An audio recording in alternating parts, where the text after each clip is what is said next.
न घेता घेतले हात पाय उसंतिले, खादले न खाता रसना रस झाली घेता, न बोलोनी बोले केले प्रगट झाकिले, नाही केले कानी तुका म्हणे आले मनी. तुकोबरा या अभंगामध्ये आपली एक अभेदाची अनुभूती व्यक्त करतायत. महाराज म्हणतात, न देखोनी काही म्या पाहिले सकळही. वास्तविक पाहता मी काहीही इंद्रियांनी पाहत नाही. न देखोनी या चक्षुरिंद्रियाने काहीही न पाहता म्या सकळही पाहिले, मी सगळंच पाहिलेलं आहे. अर्थात ही जी अनुभूती आहे किंवा ही जी रचना आहे याला कूट रचना असं म्हणतात. पाहिलं तर नाही आणि मग सगळं पाहिलं असं कसं म्हणता येईल. महाराज म्हणतात, मी चक्षुरिंद्रियानं डोळ्याने काही पाहिलं नाही आणि सगळं मला दिसलेलं आहे. मग दिसलं नाही, आपलं पाहिलं नाही तर दिसलं कसं, आणि दिसलं नाही तर पाहिलं कसं, याला म्हणतात कूट रचना. वाङ्मयामध्ये काही कूट अभंग आहेत, रूपकाचे अभंग आहेत. वेगवेगळ्या पद्धतीनं अभंगाची रचना वाङ्मयामध्ये आहे.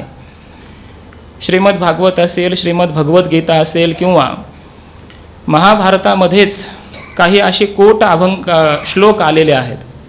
ती कथा सर्वांना ज्ञात असेलच किंवा आहेच, की ज्यावेळेस महाभारताची रचना करत असताना याचे लेखक कोणीतरी पाहिजेत म्हणून गणपती बाप्पाची प्रार्थना महर्षी व्यासांनी केली. गणपती बाप्पा त्या ठिकाणी प्रगट झाले. गणपती बाप्पा म्हटले, मी तुमच्या ग्रंथाचं लेखन करतो, पण माझी अट आहे, माझी लेखणी कुठंही थांबली नाही पाहिजे. महर्षी व्यासांनी सुद्धा एक अट टाकली. ते म्हणले, ठीक आहे, ते काम माझं आहे, पण माझी एक अट आहे की मी जो श्लोक सांगेल तो समजल्याशिवाय लिहायचा नाही. त्याचा अर्थ पूर्ण तुम्हाला समजल्याशिवाय ते तुम्ही पुढचा श्लोक लिहायचा नाही. ठीक आहे, गणपती बाप्पाला वाटलं बुद्धीची अधिष्ठात्री देवताच मी आहे, त्यामुळे मला काय अवघड आहे समजायला. दोघांच्या अटी मान्य झाल्या. आता ते व्यासमुनी आहेत, त्यांना काही स्नानसंध्यादी जेव्हा कर्म करायचे होते, देहधर्म वगैरे, त्यावेळेस त्यांनी एखादा असा श्लोक टाकून द्यायचा की त्याचा अर्थ करत असताना गणपती बाप्पाला सुद्धा डोकं खजवावं लागायचं. याचा अर्थ नेमका काय, त्याला कूट रचना म्हणतात. म्हणजे ज्या श्लोकाची किंवा पद्याची किंवा वाङ्मयाची, अभंग ओवी श्लोक काही असो, वरवर पाहता अर्थ सरळ आणि सोपा वाटतो, परंतु अर्थाची संगती लागत नाही. त्यामध्ये विसंगतीचा आपल्याला आभास होतो. यद्यपि त्या ठिकाणी विसंगती नसते, पण इथं विसंगती आहे की काय अशा प्रकारचं आपल्याला वाटायला लागतं. आणि मग एखाद्या महापुरुषाच्या जवळ जाऊन जेव्हा आपण त्या अभंगाचं चिंतन करू, तेव्हा त्या अभंगाचा अर्थ समजल्यावर मात्र हे तर बरोबरच आहे असं वाटायला लागतं. त्याला म्हणायचं कूट अभंग, कूट रचना आहे. अशी कूट रचना श्लोकामध्ये, गीतेमध्ये अनेक ठिकाणी आहे, अभंगातही बऱ्याच ठिकाणी आहे. बोलो आबोलने, मरोनी आजीने, आसोनी नसने, जनी आम्हा, याही ठिकाणी कूट अशा प्रकारची रचना आहे.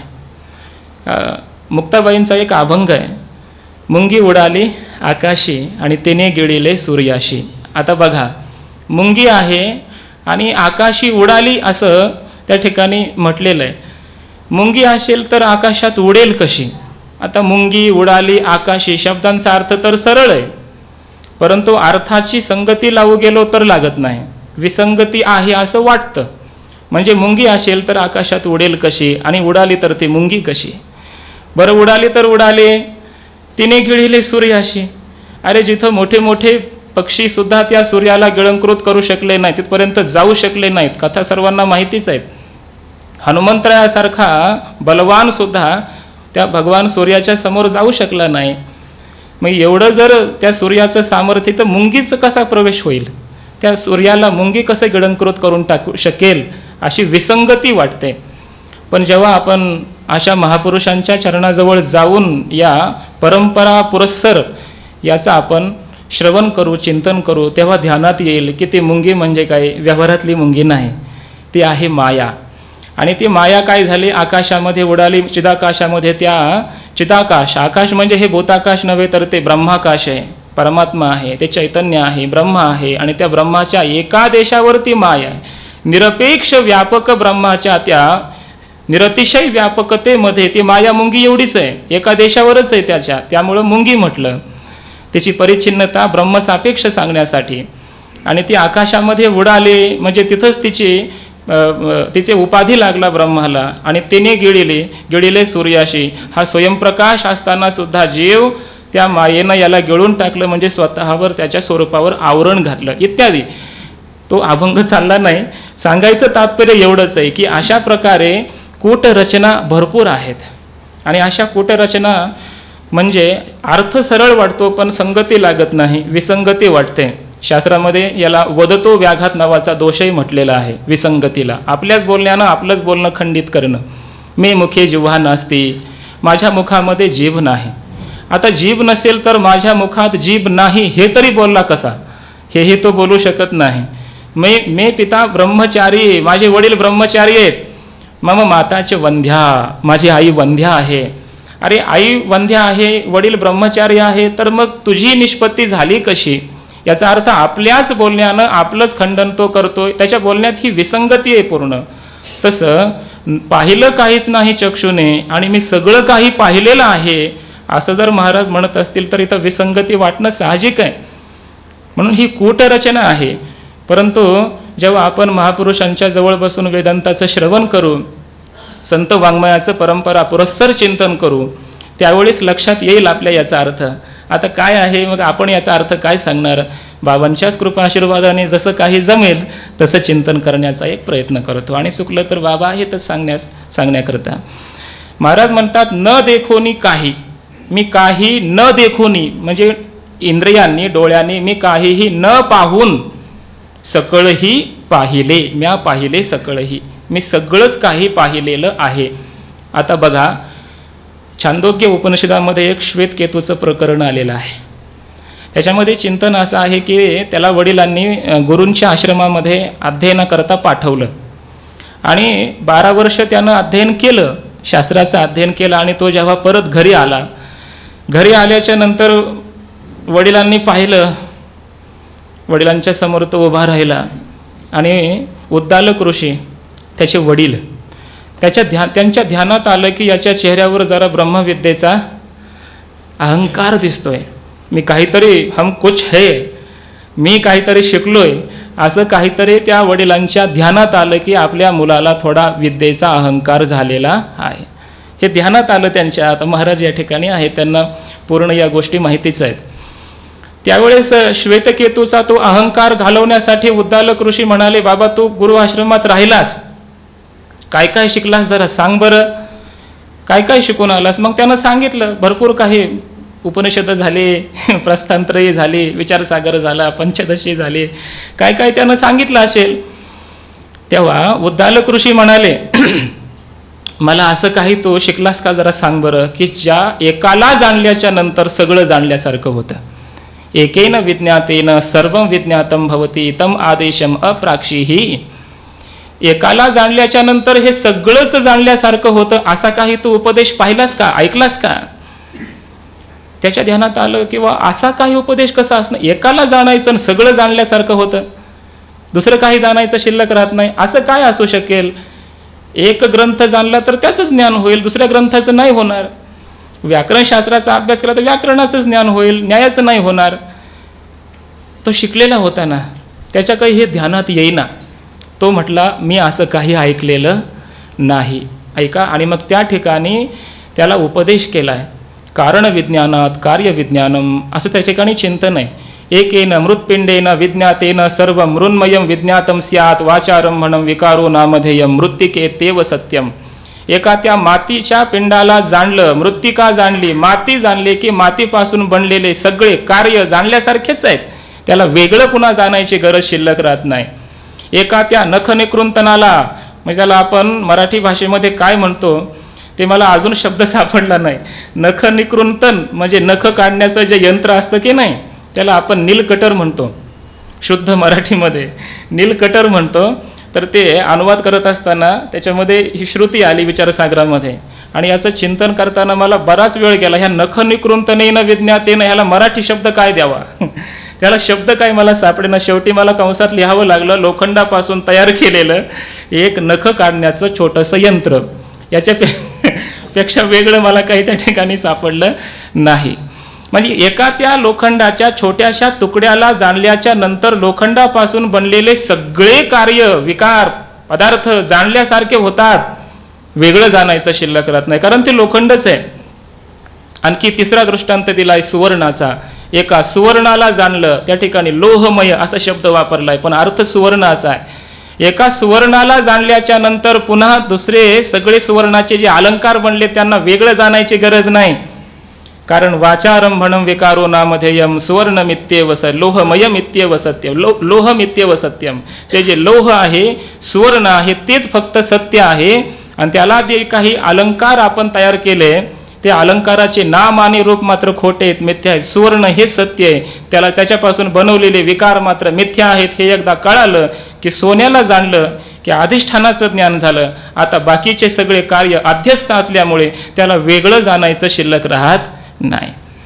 तसं अधिष्ठान त्या परमात्मा स्वरूपाला जाणल्याच्या नंतर आत्मनि वा खलु अरे दृष्टे श्रुते मते सर्व विज्ञातम स्यात्, त्या परमात्म्याला एकदा जाणल्याच्या नंतर पुन्हा त्याला काही वेगळं जाणायचं शिल्लक राहत नाही, कारण ते अधिष्ठान ब्रह्म आहे. त्या ब्रह्मस्वरूपालाच जाणलं, त्याच्यावर अध्यस्त असणारं कल्पित असणारं हे संपूर्ण जग आहे, त्याला वेगळं काय जाणायचं, त्याला वेगळं जाणायचं शिल्लक राहत नाही, कारण जाणायलाच काही शिल्लक राहत नाही. मुळात ब्रह्मज्ञान झाल्याच्या नंतर सगळं ज्ञान होतं किंवा जाणायला काही शिल्लक राहत नाही असं जे आपण चिंतन करतो, किंवा ब्रह्मज्ञान झाल्यावर सगळंच ज्ञान त्याला आता झालं सर्व विज्ञातम स्यात्, याचा अर्थ असा आहे की जाणायला काही शिल्लकच राहत नाही.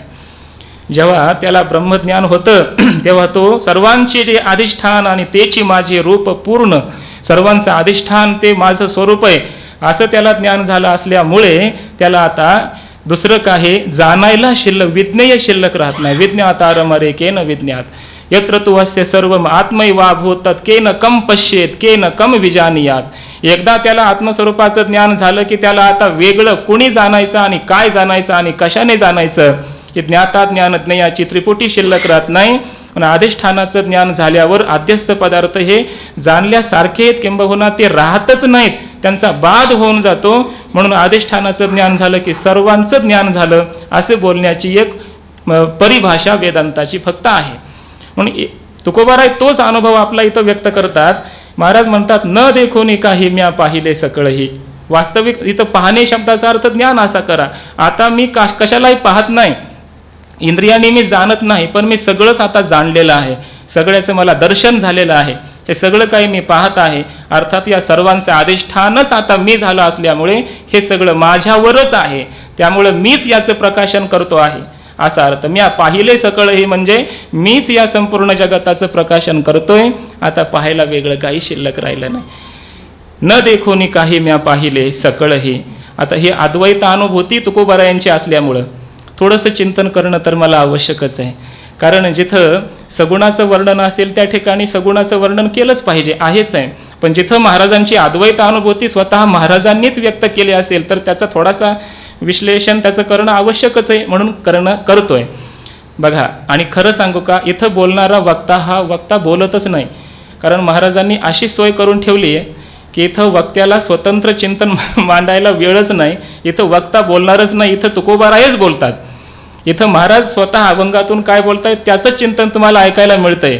आणि दुसरं सांगू, इथं माऊली ऐकायला बसलेत, साक्षात ज्ञानोबाराय आहेत, बाबा आहेत, स्वामीजी या ठिकाणी आहेत, हे ऐकायला बसलेत. तिथं खाली बसल्या बसल्या आहे ना, मी एक चिंतन केलं सहज बसल्या बसल्या. इथं जेव्हा अभंग एखादा वक्ता वाचतो आणि सांगतो तेव्हा एक नजर तुकोबारायाकडे टाकायची पाठीमागे, हे तुकोबाराय बोलतायत.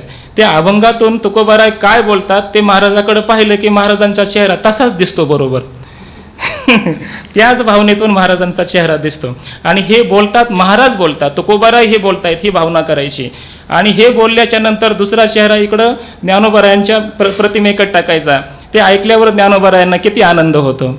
माऊलींचा चेहरा बघा कसा आनंदी आहे. तुकोबाराय बोलतायत आणि इकडं माऊली ऐकून आनंद अशा प्रकारचा घेत आहे. तुका सर्वा श्रेष्ठ प्रिय आम्हा थोर आणि का जो अवतार नाम याचा. आणि म्हणूनच की काय, कदाचित माऊलींच्याच हे मनात असावं, बाबांच्या माध्यमातून तुकोबारायांची वाणी माझ्या जवळ इथं झाली पाहिजे, गाथ्याचं चिंतन झालं पाहिजे.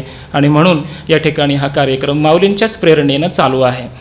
तुकोबाराय म्हणतात, न देखोनी काही म्या पाहिले सकळही. वास्तविक पाहता मी काहीही इंद्रियांनी न पाहता ब्रह्मदृष्टीने या सर्वांचं प्रकाशन मीच केलंय, त्यामुळं पाहिले सकळही. झालो अवघिया परे मी हे माझे ठेले दुरी. अवघिया परी झालो, हे जे काही अवघ जग आहे ना, या जगाच्या पलीकडं मी झालेलो आहे आता. तुकी उतर काय तुकी तुकला तुका आणि विश्वी भरुनी उरला लोका. या संपूर्ण जगाच्या अतीत असलेलं जग, जगाच्या आत बाहेर आणि त्याच्याही अतीत असणारं जे चैतन्य आहे ते चैतन्य मी झालेलो आहे. तुकोबाराय म्हणतात, झालो अवघिया परी, या संपूर्ण जगाच्या पलीकडं जे तत्व आहे तेच आता मी स्वतः झालेलो आहे. मी हे माझे ठेले दुरी, आणि मी माझे अशा प्रकारचं जे काही आतापर्यंत होतं, ममत्वाचा भाव, अहंकाराचा भाव, म्हणजे देह मी आहे आणि देह संबंधी हे सर्व माझे आहेत, असा जो अहंता ममतेचा भाव होता, हे सर्व दुरी ठेले, हे दूरच राहिलं. अर्थात हे माझ्या स्वरूपापर्यंत आता येऊ शकत नाही, कारण ते नाहीच. मी हे माझे ठेले दुरी. न घेता घेतले हात पाय उसंतिले. महाराज म्हणतात, न घेता, हाताने मी काही घेतलं नाही, पण घेतले सगळंच मी आता घेतलंय. एक एक वस्तू मला आता घ्यायची गरजच नाही, का सगळ्यांचं अधिष्ठानच माझ्या हातामध्ये आता आलेलं आहे, त्यामुळे घेतले. आणि हात पाय उसंतिले, आम्ही हात पाय तर असे उसंतिले आहेत, मोकळे सोडलेत, म्हणजे क्रियाशून्य अशा प्रकारची अवस्था आहे. आमचे पाय कुठं जात नाहीत, पाय कुठेही न जाता मी सर्वत्र गेलेलो आहे, आणि हाताने काहीही न घेता सगळ्यांचं ग्रहण आज माझ्याकडून होत आहे. त्या उपनिषदामध्ये एक श्लोक आला आत्मस्वरूपाचं वर्णन करताना, यच्च आपनोती यदादत्ते यदात्ती विषयान यह. बरोबर आहे ना? यच्च आपनोती यदादत्ते यच्च आत्ती विषयान यह यच्च आश्य संततो भावः तस्मादात्मेति गीयते. याचं आत्मा शब्दाचं वर्णन करताना त्याच्यामध्ये त्याचा अर्थ केला, यच्च आपनोती. आपनोती म्हणजे मिळवतो, प्राप्त करतो. आत्मा हा सर्वांना प्राप्त करतो, म्हणजे हे अध्यारोपाच्या भाषेमध्ये आहे. यच्च आपनोती, तो आप्त करतो, सगळं काही मिळवतो. म्हणजे यत्र ही द्वैतम इव भवती तद इतरहा इतरम पश्यती, या न्यायाने ब्रह्मदशेमध्ये तो आत्मा सर्वांना मिळवतो, प्राप्त करतो. यच्च आदत्ते. आदत्ते म्हणजे काय करतो? आदत्ते त्याचा तो ग्रहण करतो. आदत्ते म्हणजे त्याचं स्वीकारतो, त्याला स्वीकारतो, म्हणजे त्याला ते सगळे हे जे पदार्थ आहेत ते आत्मस्वरूपावर कल्पित आहेत, अपवाद केला त्याचा. यद आदत्ते गिळंकृत करून टाकतो, आदत्ते. आणि यच्च आत्ती विषयानिह, संपूर्ण विषयांचा पुन्हा तो आत्ती म्हणजे भोग घेतो, म्हणजे हे पुन्हा ब्रह्मदशेमध्येच आहे. यच्च आत्ती किंवा सर्वांचं प्रकाशन करतो. आणि यच्च आश्य संततः भावः, याचा भाव, याचं अस्तित्व सतत आहे, नित्य आहे, म्हणून त्याला आत्मा असं म्हटलेलं आहे. इति गीयते, असं उपनिषदांनी याचं गान केलंय, आत्मा या शब्दाचं किंवा आत्मस्वरूपाचं असं वर्णन केलंय. तोच भाव महाराजांचा इथं आहे की आम्ही आता म्हणजे दोन्ही भाव घ्यायचे. अध्यारोपाच्या भाषेमध्ये पाहिलं, देहदृष्टीनं पाहिलं तर आम्ही कुठेही गेलो नाही, जाग्यावरच आहोत. पण आत्मदृष्टीने आम्ही सर्वत्र आहोत. हात पाय उसंतिले, हात पाय आमचे जाग्यावरच आहेत, परंतु आम्ही सर्वत्र एकेची ठाई बैसला परी सर्वत्र तोची गेला. जसं माऊलींनी तिथं हे कूटश्लोकच आहे, कर्मण्य कर्म यहा पश्येद कर्मणीच कर्म यहा स बुद्धिमान मनुष्येषु स युक्तः कृत्स्न कर्म कृत कर्मणी अकर्म यहा पश्येत. जो कर्मामध्ये अकर्म पाहतो, अकर्मणीच कर्म यहा, जो अकर्मामध्ये कर्म पाहतो, स बुद्धिमान, तो बुद्धिमान आहे. या श्लोकावर भाष्य करताना माऊलींनी असंच भाष्य केलंय की एका जागेवर तो बसतो, पण सर्वत्र तोच गेलेला आहे. म्हणजे जसं महाराज इथं म्हणतात, हात पाय उसंतिले आणि मात्र न घेता घेतले, सगळं काही आम्ही घेतलेलं आहे, ग्रहण केलं, सर्वत्र गेलेलो आहे, पण क्रिया मात्र आमचे कुठं तुम्हाला काही दिसणार नाही. कारण एकदा ज्ञान झालं की जायचं यायचं कठे आये नाही आणि कठे गये नाही, अशी जी अवस्था असते, काही बाही अवस्था, तीच महाराजांनी या शब्दातून व्यक्त करण्याचा प्रयत्न केला आहे. खादले न खाता रसना रस झाली घेता. महाराज म्हणतात, खादले, आम्ही सगळं काही खाल्लेलं आहे, आता ग्रहण करतो. यच्च आत्ती विषयानिह, आम्ही खादले न खाता, रसनेने ह्या मुखाने, न खाता खादले, म्हणजे आता आम्ही जे खातोय ते ह्या मुखाने खातो असं नाही, मुखाने न खाता सगळं खाल्लेलं आहे. म्हणजे हे सगळे जे या जगामध्ये पंच विषय आहेत यांचा साक्षी आम्हीच आहे. याचं प्रकाशन करणारे आम्हीच आहोत. म्हणून खादले न खाता सूर्याची ये परी आणि तुका लोकी क्रीडा करी. ही ती अनुभूती आहे. क्षराक्षरा वेगळा तुका होनी निराळा पाहे निगम कळा बोले विठ्ठल प्रसादे.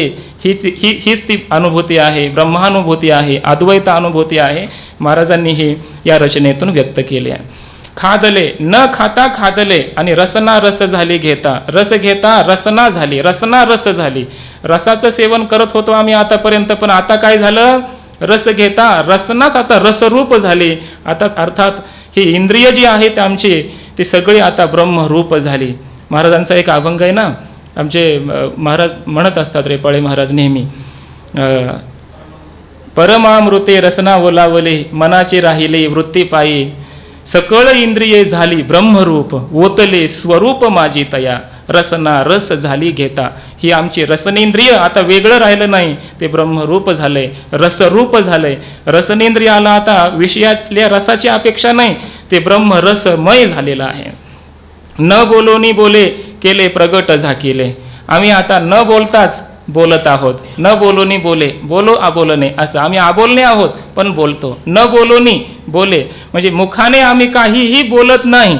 मुखाने आता काही बोलायचं शिल्लक राहिलंय नाही. आता काय बोलायचं, कुणाविषयी बोलायचं, बोलण्यात ते येतही नाही, ते तत्व, म्हणून बोलतही नाही आम्ही मुखातून. न बोलोनी, पण बोले, बोले शब्दाचा इथं अर्थ आहे आमच्या ते अनुभूतीमध्ये आहे, आमच्या प्रत्येक इंद्रियातून, आमच्या प्रत्येक कृतीतून त्या तत्वच आहे आज. म्हणून न बोलोनी बोले, आम्ही काही बोलत तर नाहीत, पण ते तत्वच काय आहे या ठिकाणी व्यक्त होत आहे. केले प्रगट झाकिले, जे झाकलेलं होतं ते आतापर्यंत जे आमच्यासाठी अविद्येनं आवृत्त होतं, झाकलेलं होतं, ते आता प्रगट केले. त्याला आम्ही आता अनावृत्त केलेलं आहे, त्याला प्रगट केलं, उघड केलेलं आहे.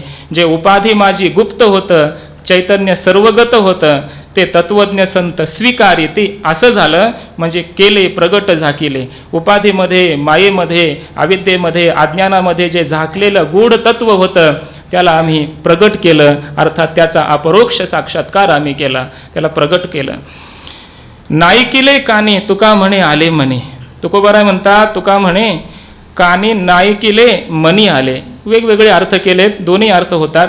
तुका म्हणे न ऐकिले कानी, वरच्या प्रसंगानुसार न ऐकिले, कानाने ऐकलं नाही, पण आता सगळंच आम्ही ऐकलेलं आहे, म्हणजे ऐकायचं शिल्लक राहिलं नाही असा अर्थ घ्या. बरोबर ना, ऐकायचं शिल्लक राहिलं नाही असा अर्थ घ्या. न ऐकून आता आम्ही ऐकत नाही काहीच, पण ऐकिले, आता सगळंच आम्ही ऐकलं, आता ऐकायचं काही येतं. बोलत याचे बोलणे खुंटे आणि ऐकत याचे व्यसन तुटे, असं हे आहे. तुका म्हणे आले मनी, आणि आमच्या मनामध्ये ते आलं. मनामध्ये मनाने चिंतन तर काही केलं नाही, पण मनामध्ये ते आलं, असा एक अर्थ घ्या. आणि जर दोन्हीचा एकत्र अर्थ केला तर जे आम्ही कानाने कधी ऐकलं नव्हतं ते आमच्या आज मनात आलं. न ऐकिले कानी मनी आले, कानाने न ऐकलेलं ते आमच्या मनामध्ये आलं, अर्थात ते तत्व आतापर्यंत आम्हाला अविश्रुत होतं, म्हणजे अज्ञात होतं, त्याविषयी आम्ही ऐकलं नव्हतं. आणि आज संतांच्या कृपेने म्हणा किंवा पांडुरंगाच्या कृपेनं म्हणा त्याचा अनुग्रह झाला आणि ते आज आमच्या मनात आलं, त्याचा साक्षात्कार आम्हाला झालेला आहे. तुका म्हणे आले मनी. अशी अवस्था महाराज म्हणतात आमची प्राप्त झाली, अशी आज अवस्था आहे. महाराजांना कोणी साधकाने विचारलं असेल, आता काय बाबांनी पाठीमागे जो सांगितला, जो सुरुवात केली, एक प्रशिक्षण दिलं की अशी अभंगाची सोडवणूक करावी सुरुवातीला तिथं पसायदानमध्ये. तर या अभंगाची अवतरणंसुद्धा, या अभंगातून त्या अभंगात कसा प्रवेश करावा त्याची एक सूचना बाबांनी त्या ठिकाणी केली होती. तसा प्रयत्न करण्याचा मी करणार आहे. यद्यपि तसं काही नाही, काही लोकांचं असं म्हणणं आहे संप्रदायात की हा काही क्रम असाच आहे, महाराजांनी या अभंगानंतर तोच अभंग लिहिला आहे, असं नाही. त्यामुळं त्याची संगती लावलीच पाहिजे असंही नाही, पण लावली तर हरकत नाही, कारण आता एक ग्रंथ आपल्यासमोर हाच उपलब्ध आहे. या ग्रंथाची जर आपण तशी संगती लावली तर लागू शकते. आणि मोठ्या मोठ्या महात्म्यांनी तशी संगती पूर्वी काही लावलेली आहे. तर याचं उदाहरण बाबाच आहेत, बाबांनीच तशी संगती लावून दिली होती, सांगितलं होतं. तसा प्रयत्न करू. तर महाराजांना ही जी अनुभूती प्राप्त झाली, तर महाराजांना कोणी साधकाने विचारलं किंवा तुम्हाला ही अनुभूती कशी प्राप्त झाली, काय केलं काय तुम्ही, महाराज त्याचं आता उत्तर देत आहेत प्रस्तुत अभंगात. शरणागत झालो तेणे मी पणा मुकलो, आता दिल्याचीच वाट पाहो नाही खटपट, न लगे उचित काही पहावे संचित तुका म्हणे शेवा माने तैशी करू देवा. तुकोबाराय म्हणतात शरणागत झालो. मी शरणागत म्हणजे भगवंताला शरण गेलो आणि त्यामुळं काय झालं, तेने मीपणा मुकलो, माझ्या मीपणाला मी मुकलो. म्हणजे ही भाषा जसं आपण म्हणतो आता काही चोरी वगैरे झाली की आता मी माझं सर्वस्व गेलं, माझं सर्वस्व मुकलं असं म्हणतो की नाही आपण, तसं तुकोबाराय म्हणतात मी त्या देवाला शरण गेलो आणि झालं भेटलं काय, भेटलं काहीच नाही, उलट त्याने मीपणा मुकलो. आमचा मीपणाच काय झाला त्या ठिकाणी नष्ट झाला. मीपणालाच आम्ही मुकलो म्हणजे मीपणा राहिला नाही, अहंकार कोणत्याही प्रकारचा राहिला नाही. देव पहावया गेलो आणि तेथे देवची होऊन ठेलो. ही महाराजांची अनुभूती आहे. शरणागत झालो. आता हे शरणागत होणं जे आहे, हे शरण जाणं जे आहे ते अभेद शरणागती मानली पाहिजे. कारण मीपणा मुकलो हे द्वैतामध्ये होणं शक्य नाही. जोपर्यंत द्वैतातली शरणागती आहे तोपर्यंत त्या ठिकाणी मीपणा जातच नाही. मी उपासक आणि देव उपास्य आहे ही इतकी का होईना त्या ठिकाणी भेदानुभूती राहणार, भेद राहणार, द्वैत राहणारच. ज्या अर्थी मीपणा मुकलो हे फल प्राप्त झालं तर फलबल कल्पनेयाने या ठिकाणी शरणागत झालो याचा अर्थ अभेद शरणागती असाच करावा लागतो. दोन प्रकारची शरणागती आहे. एक द्वैत भावामध्ये अगोदर प्रारंभिक साधक जो भगवंताला शरण जातो ती एक शरणागती आहे आणि दुसरी अभेदाची शरणागती आहे. अहम तव मी तुझा आहे किंवा तव अहम तुझा मी आहे, ही भेदातली शरणागती आहे. आणि त्वमेव अहम अहमेव त्वम ही जी शरणागती आहे ती अभेदातली शरणागती आहे. ज्ञानोबारायांनी 18व्या अध्यायामध्ये असं चिंतन करताना माऊली म्हणतात, जर भगवंताला शरण गेला असेल आणि स्वतः जर जीवपणाने शिल्लक राहिला असेल तर तो देवाला शरण गेला असं जर म्हणत असेल तर त्याच्या त्या बोलण्याला लज्जा का वाटत नाही, त्याच्या त्या जिभेला लाज का वाटत नाही असं माऊली बोलतात. माऊली म्हणतात मज लागी शरण रिघिजे आणि आपण जीवित्वेची असिजे धिक बोली इया न लजे प्रज्ञा केवी. त्याच्या बुद्धीला लज्जा का वाटली नाही मी देवाला शरण गेलो असं म्हणताना, कारण शरण तर गेलाय आणि आपण जीवरूपानं वेगळा जर राहत असेल तर ती खरी शरणागती नाही. मगाशी आपण ऐकलं तया अहम वाचा चित्त अंग देवनिया शरण रीघ, असं शरण गेलो पाहिजे आपण. जसे गंगा समुद्राला पूर्णपणे समरस होते तसं आपला अहंकार अहम वाचा चित्त अंग हे सर्व त्या स्वरूपामध्ये आपण एकमय करून टाकलं पाहिजे, समरस केलं पाहिजे. याला म्हणायचं अभेद शरणागती. माऊलीने याला उदाहरण दिलंय का सुवर्णमणी सोनिया जैसा कल्लोळ ये पानिया तैसा मज धनंजया शरण ये तू.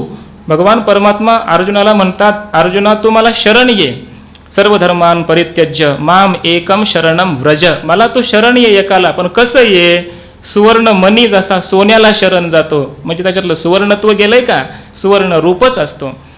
कल्लोळ जैसा ये पानिया, पाण्याचा कल्लोळ पाण्याला शरण गेला म्हणजे पाणी रूप झाला, तसं तू मला शरण ये म्हणजे तू माझ्याकडं आल्याच्या नंतर माझ्याहून वेगळा नाही राहिला पाहिजे.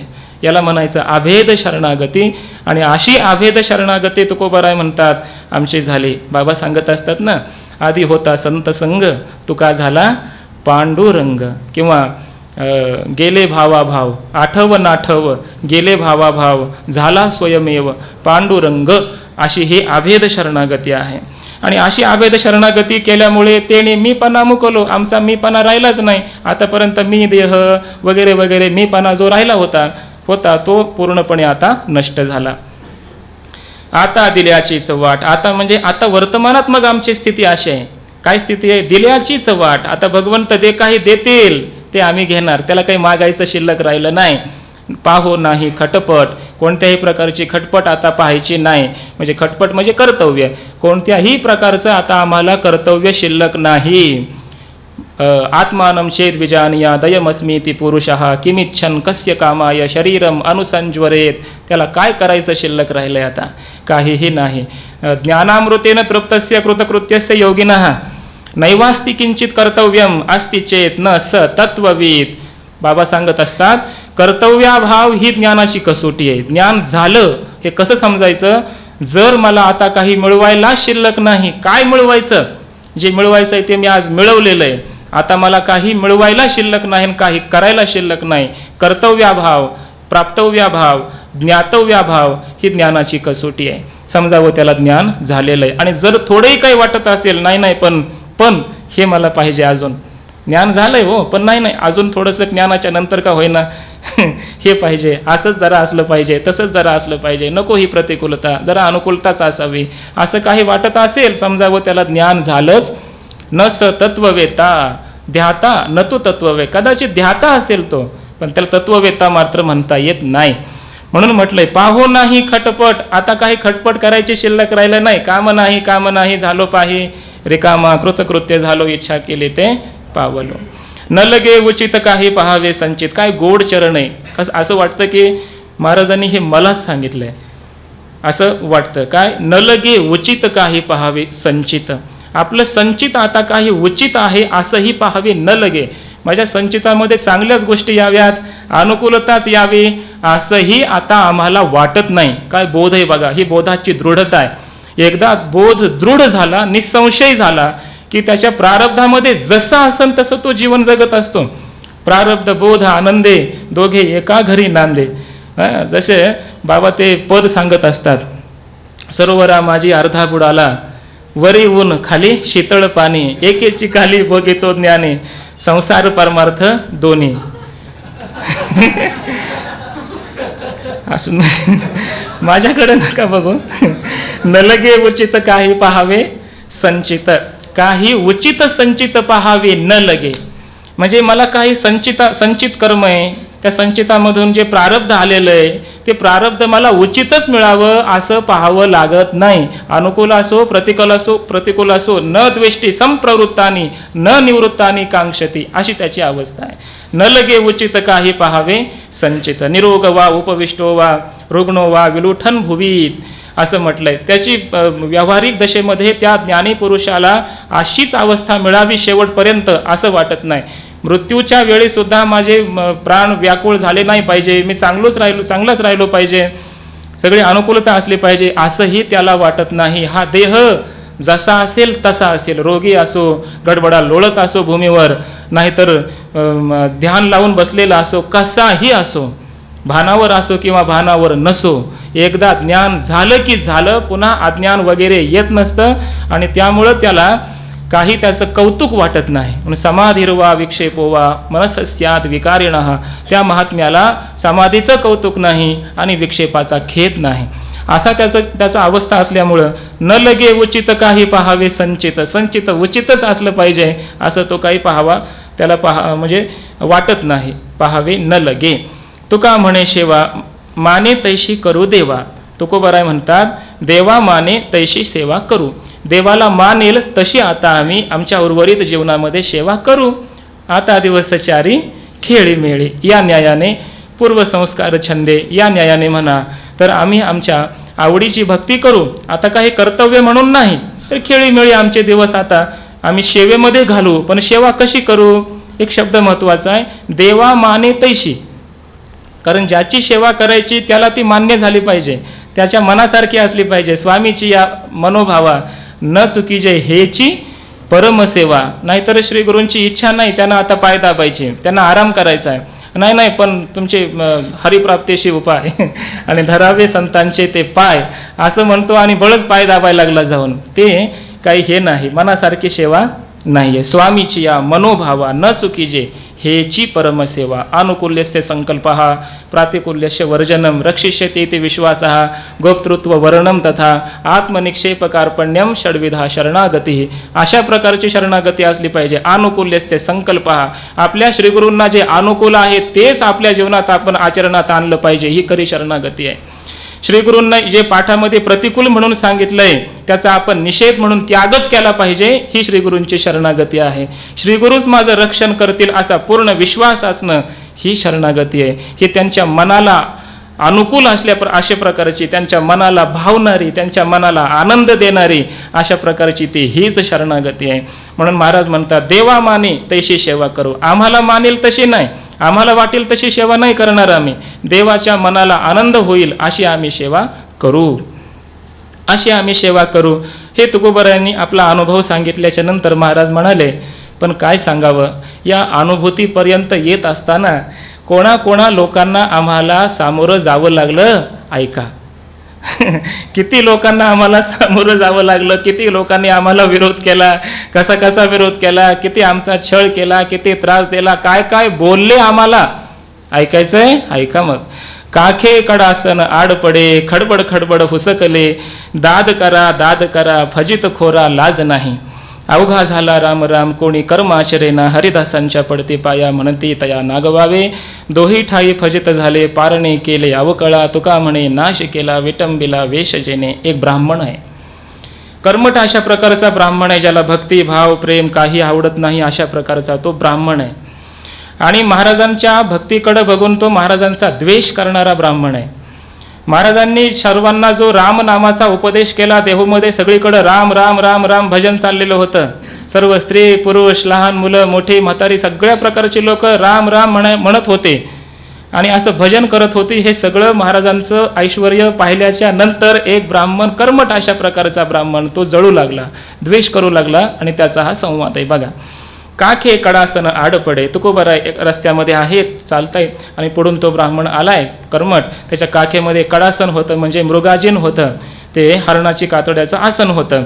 आड पडे, त्यानं ते समोर असं आदळलं, रागे टाकलं, ते खडखड खडखड असं वाजलं. खडबड खडबड हुसकले, खडबड खडबड असं ते त्याचा आवाज आला. आणि मग महाराज म्हणतात हुसकली, त्यानं मला असं हुसकून दिलं, म्हणजे मला घाबरविलं त्यानं, मला असं त्यानं मला भीती भेवविलं. हुसकले. आणि पुन्हा काय म्हणतो, महाराज काहीच बोलले नाहीत, महाराज अजून शांतच आहेत. तोच बोलतोय, दाद करा फजित खोरा लाज नाही, माझा न्याय करा म्हणतो. असा एक अर्थ केलाय. दाद करा म्हणजे माझ्यावर तुम्ही न्याय करा.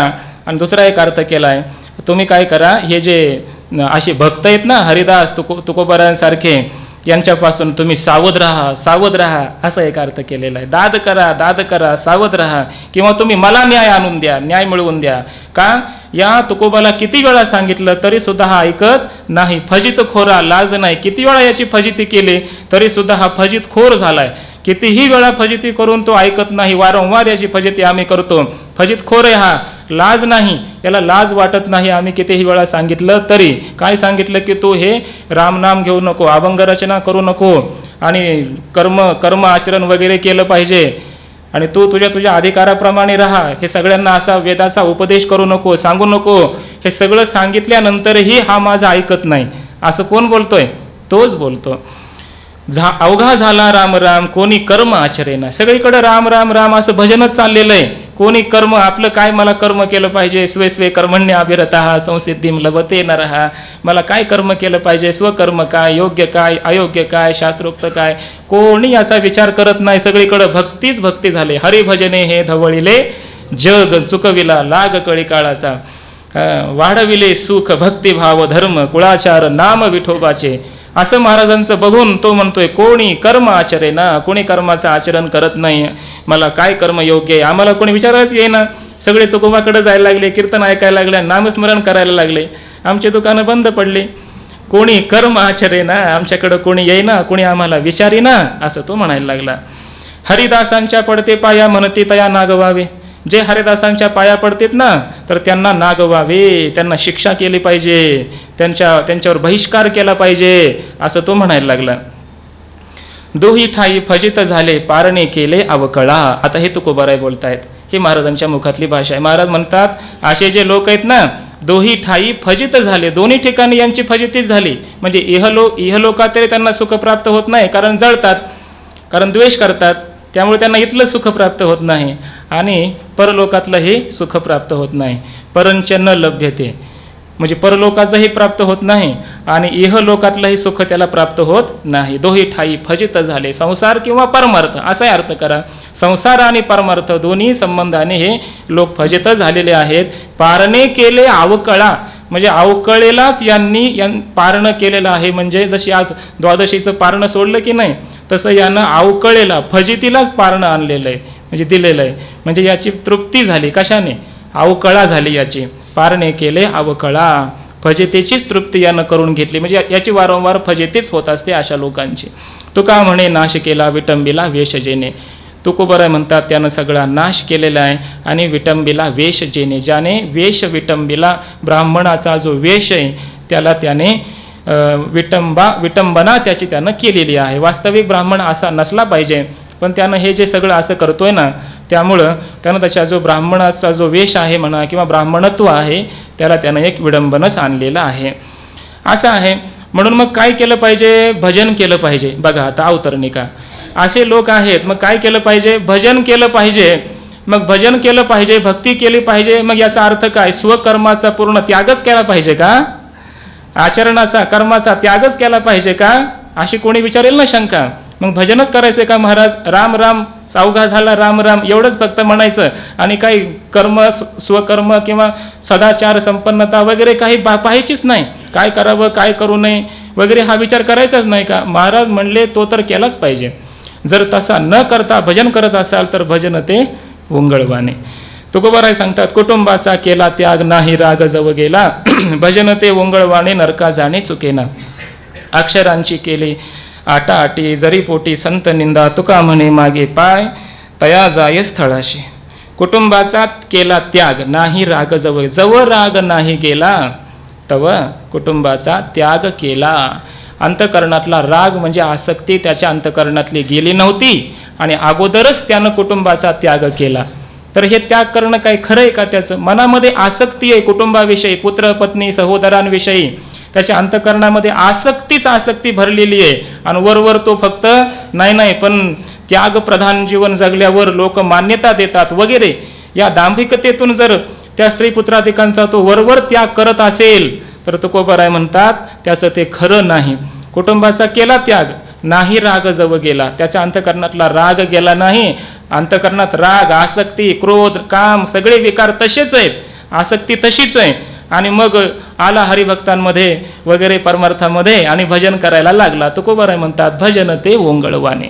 त्याचं भजन करणं मग ओंगळवाणं आहे. ओंगळवाणं म्हणजे त्याच्या अंतकरणामध्ये कुटुंबाच्या विषयीचा आसक्ती कामभाव आहे, आसक्तीचा भाव आहे, विकार अंतकरणात तसेच आहेत. सकाम अशा प्रकारचं भजन करत असेल तर भजन ते ओंगळवाणे.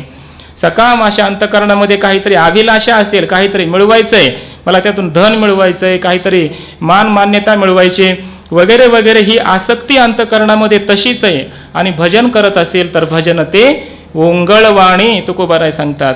आणि मग नरका जाणे चुके ना, नरकाला जाणं त्याचं चुकणार नाही. त्यानं कितीही भजन करू द्या पण अंतकरणात राग आहे ना, आसक्ती आहे ना, आणि भजन कितीही करू द्या भजन ते ओंगळवाणे असल्यामुळे नरका जाणे चुकेना. म्हणून ही एक प्रकारची साधकांना दिलेली सूचनाच आहे असंही म्हणायला हरकत नाही. अक्षराची केली आटे जरी पोटी संत निंदा, किंवा भजन ते ओंगळवाणे या चरणाकडे पाहिलं की गावोगावची परिस्थिती आज चालली ती दिसून येते. कदाचित ती महाराजांना तेव्हा दिसली असावी म्हणून सांगून ठेवलंय भजन ते ओंगळवाणे. लाईट नसेल तर गावात भजन होत नाही महाराज. अशी बरेच ठिकाणी असं होतं, लाईट जर नसेल तर माईक नाही ना, मग माईक नसेल तर बिना माईकचं भजन करून काय उपयोग, कोणाला ऐकू जात नाही म्हणून तिथं भजन होत नाही. अशी जर लोक असतील तर भजन ते ओंगळवाणे. अंतकरणात काही अभिलाषा असतील आणि मला पहिली चाल दिली नाही, पहिली चाल मला दिली असती तर माझं वजन पडलं असतं, असं जर मनामध्ये असून मग किती त्यांना राग आळू द्या नाना, भजन ते ओंगळवाणे. नर कितीही विस्तार करता येईल पण कीर्तन नाही ना हे. अक्षराची केली आटे जरी पोटी संत निंदा. अक्षराची केली आटी, आटी म्हणजे श्रम केले, आटोकाट प्रयत्न केले. कशाचे? अक्षराचे, म्हणजे विद्या प्राप्त करण्यासाठी. उपनिषद, ब्रह्मसूत्र, भगवद्गीता, पुराण, ही सगळी वेदांताची, पुन्हा षडदर्शन, सांख्ययोग, न्यायवैशेषिक, व्याकरण वगैरे, ह्या सगळ्या अक्षरांची अशी आटाआटी केली. म्हणजे आटवून त्याचा अर्थ त्यानं घेतला. म्हणजे त्यानं खूप प्रयत्न केला त्या अक्षरांचं ज्ञान मिळविण्याचा. आणि जर संताची निंदा करीत असेल भजन ते ओंगळवाणे. नरका जाणे चुकीना सगळीकडे लावा. जरी पोटी संतन, जर पोटामध्ये अंतकरणामध्ये संतांची निंदा असेल, म्हणजे व्यक्तच करतोय असं नाही बरं, पोटी म्हणलंय. काही जण भिन्न निंदा करत नाहीत पण मनात असतं त्यांच्या द्वेष. तो ती निंदा कशी असते?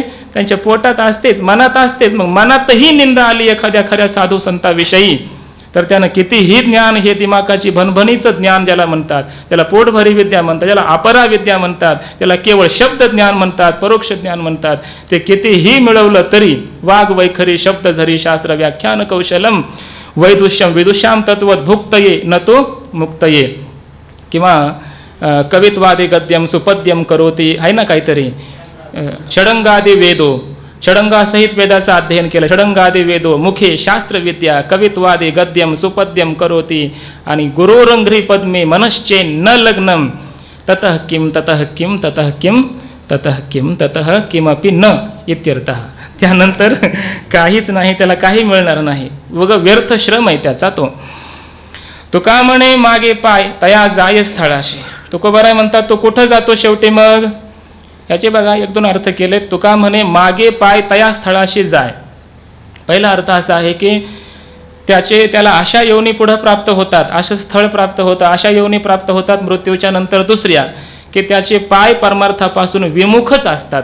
म्हणजे अशा योनी की त्याला आता त्यानं भजन केलं नाही ना, पण त्याला मग दुसऱ्या योनी अशा प्राप्त होतात की त्या अजूनही परमात्म्यापासून त्याला विमुखच करतात, त्याचे परमार्थापासून पाय मागेच असतात. अशाच योनीला तो पुन्हा आसुरी योनीला जातो, असा एक अर्थ आहे.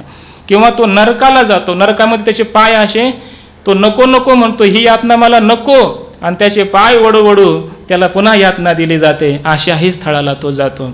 आणि तिसरा अर्थ असाही केलेला आहे किंवा करता येतो बाबांचा जो आता चाललाय अर्थ, त्याच्यामध्ये असाही अर्थ केला आहे की तया जाय स्थळाशी, मागे पाय तया स्थळाशी जाय. म्हणजे मागे पाय कुणाचे असतात, उलटे पाय कुणाचे असतात?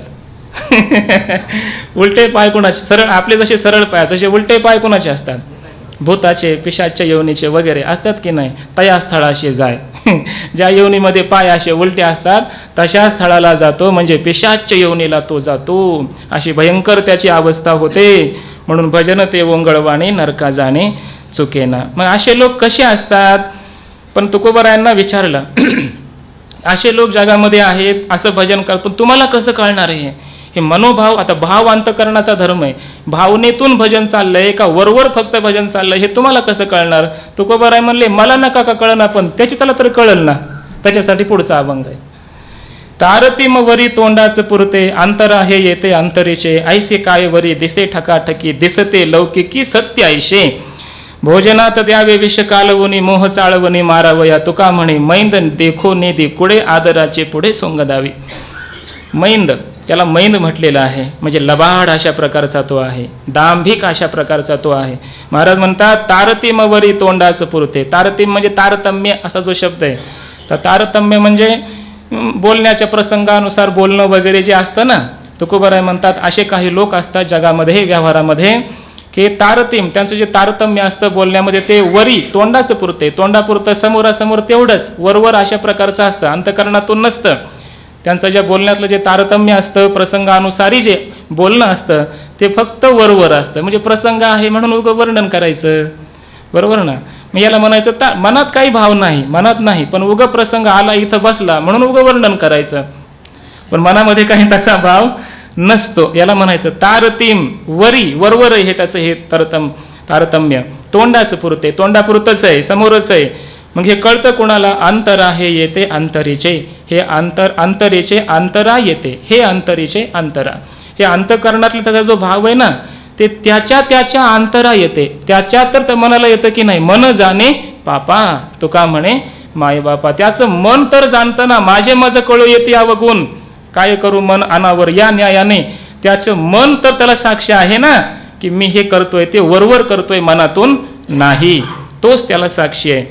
ऐशी काय वरी दिशे ठकाठकी दिसते लौकिकी सत्य ऐशे. महाराज म्हणतात ऐशी ठकाठकी काय, असं फसवा फसवी. ठकाठकी म्हणजे काय? फसवा फसवी. अशा प्रकारची ही फसवा फसवी काय म्हणजे काय कामाची आहे बरं?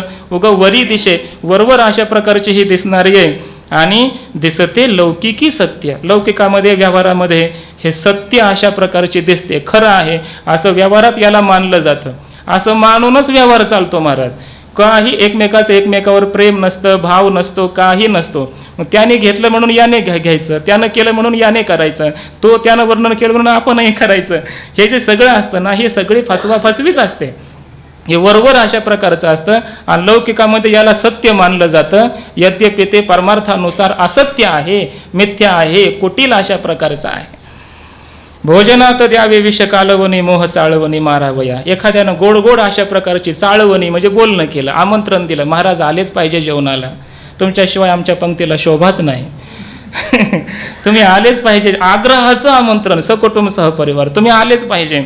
मोहपूर्वक तो चाळवणी करतोय, बोलतोय, त्याला बोलवलं आणि पंचपक्वांनाच त्याला भोजन दिलं. षड्रस पंक्तीला सगळ्याच प्रकारचे मधुर, आम्ल, लवण, कटू, कषाय, तिक्त भेदात सगळ्या प्रकारचं जेवण त्यानं दिलं, त्याला दिलेलं आहे. पण फक्त उलसकमध्ये विष घातलं. किती घातलं? उलसक म्हणजे थोडं, अगदी थोडं त्यानं त्याच्यामध्ये विष घातलं. भोजनात द्यावे विष कालवणी, भोजनामध्ये विष कालवून दिलं त्याला. आणि मोह चाळवणी, मोहपूर्वक त्याची भाषा आहे, बोलणं आहे. कशा करताय सगळं? प्रेमासाठी नाही, मारावया, त्याला मारायचंय, हा अंतकरणात त्याचा दुष्ट भाव आहे. असे लोक असतात. तुका म्हणे मैंद देखो नेदी कुडे, आदराचे पुढे सोंग दावे. असे मैंद, दांभिक प्रकारचे लोक जे असतात ते कळो नेदी, आपल्या अंतकरणामध्ये जे काही भाव आहे, कुटिलतेचा भाव आहे, ते कळू देत नाहीत. कुडे देखो नेदी, दिसू देत नाहीत लोकांना, कळू देत नाहीत. पण आदराचे पुढे सोंग द्यावी, पुढं आदर, भाव, सन्मान, प्रेम या भाषेचं पुढं सोंग आणतो विनाकारण. आणि मनामध्ये वेगळंच. मधुतिष्ठती जिव्हाग्रे आणि हृदय तो हलाहलम. वाणीमध्ये गोड शब्द असतात आणि हृदयामध्ये भयंकर असं विष असतं. असे काही लोक असतात. चारू वाक ये शामते चार वाका, हा असे चार वाकासारखे गोड बोलणारे, गोड बोलून काटा काढणारे.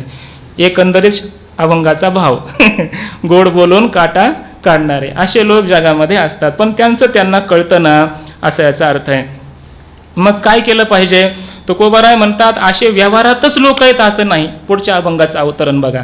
असे लोक व्यवहारातच आहे असं नाही, तर स्वतःला ब्रह्मनिष्ठ, तत्वनिष्ठ म्हणून घेणारे, परमार्थामध्ये सुद्धा असे काही लोक आहेत.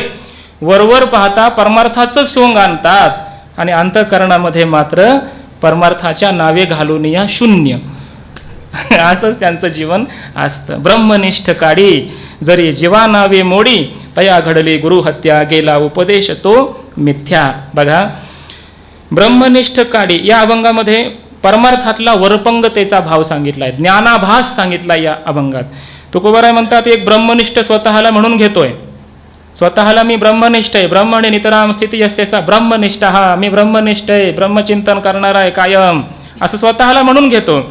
आणि जरी जीवा नावे काडी मोडी, जीवाच्या नावानं जर काडी मोड करत असेल, काडी मोडत असेल, म्हणजे जीवांची निंदा करणं, द्वेष करणं, तो त्याच्या हिंसेचा विचार मनात आणणं, अशी काडी मोड हा एक वाक्प्रचार आहे. अशी काडी मोडत असेल, म्हणजे शाप देणं वगैरे म्हणतो ना आपण, तशा पद्धतीनं जर तो काडी मोडत असेल आणि जर एकमेकाची अशी लोकांची निंदा करत असेल, जीवा म्हटलंय, सामान्य जीवाची सुद्धा कोणत्या एखाद्या नावानं जर काडी मोडत असेल, निंदा द्वेष वगैरे काही करत असेल, तुकोबाराय म्हणतात तो स्वतःला ब्रह्मनिष्ठ जरी म्हणून घेत असला तरी तया घडली गुरु हत्या, त्याला गुरुची हत्याच त्यानं केलेली आहे. गेला उपदेश तो मिथ्या, त्याचा उपदेश जो आहे श्री गुरूंनी केलेला तो मिथ्या, खोटा झाला. उपदेशानं सगळं मिथ्या हे कळायला पाहिजे होतं, पण त्याचा उपदेशच मिथ्या झाला, त्याचा उपदेश सगळा खोटा ठरला, त्याचा अनुभूतीत काही आलं नाही. बघा काय गोड महाराजांनी चिंतन केलं इथं. तया घडली गुरु हत्या असं म्हटलंय, त्याला आत्महत्या म्हटलं नाही. आत्महत्या म्हणलं तरी अर्थ लागला असता. दुसऱ्याच्या नावानं काडी मोडतो, दुसऱ्याची निंदा करतो, म्हणजे शास्त्र सांगतं की आपणच आपली निंदा करणं आहे. ज्याला स्वस्वरूपाचं ज्ञान झालं तो कोणाची निंदा करणार नाही, कोणाचा द्वेष करणार नाही. यस्मिन सर्वाणि भूतानि आत्मैवा भूत विजानतः तत्र को मोहा क शोकः एकत्वम अनुपश्यतः. आपणची विश्व झाला तरी भेदभाव सहजची गेला, तया द्वेष्टू ठेला जया पुरुषा. असं जर असेल तर मग तुकोबारा इथं म्हणतात स्वतःला ब्रह्मनिष्ठ म्हणून घेतो आणि निंदा वगैरे करत असेल, तया घडली. आत्महत्या म्हणत नाहीत, गुरुहत्या म्हणतात. गुरुहत्या म्हणजे ऐका, गुरु याचा अर्थ त्यानं गुरूंना मारलं असा शब्दार्थ घ्यायचा नाही. गुरुची त्यानं हत्याच केली याचा अर्थ त्याने गुरु ही एक विद्या आहे. माऊलींनी अमृतानुभवामध्ये गोड चिंतन केलं सुरुवातीला. गुरु म्हणजे कोण आहे? गुरुरित्याख्या लोके साक्षात विद्या ही शांकरी. गुरु इति आख्या लोके साक्षात शांकरी विद्या. गुरु या नावाने जगामध्ये साक्षात शांकरी ब्रह्मविद्याच असते. मग गुरु म्हणजे ब्रह्मविद्या, गुरुची हत्या केली म्हणजे त्यानं ब्रह्मविद्येचा नाशच केला की नाही, म्हणून त्याला गुरुहत्या असं म्हटलंय. त्याला गुरुहत्येचं पातकही लागेल असाही भाव. गेला उपदेश तो मिथ्या, गुरूंनी जो उपदेश केला तो त्याचा मिथ्या गेला. सांगितले कानी रूप आपुले व्याखानी, त्याच्या कानामध्ये कानी आपुले रूप सांगितले वाखानी. श्री गुरूंनी जे काही त्याच्या कानामध्ये स्वतःच्या रूपाचं वर्णन केलं होतं, त्याला सांगितलं होतं तत्वमसी, तू ब्रह्म आहेस. त्याला तुका म्हणे कानी ऐकिली मात. त्याच्या कानाने हे ऐकलंय की नाही, गुरूंनी उपदेश केलाय की नाही त्याला, पण उपदेश केलाय, कानाने ऐकलाय, स्वतःच्या स्वरूपाचं ज्ञान त्याला श्री गुरूंनी करून दिलंय.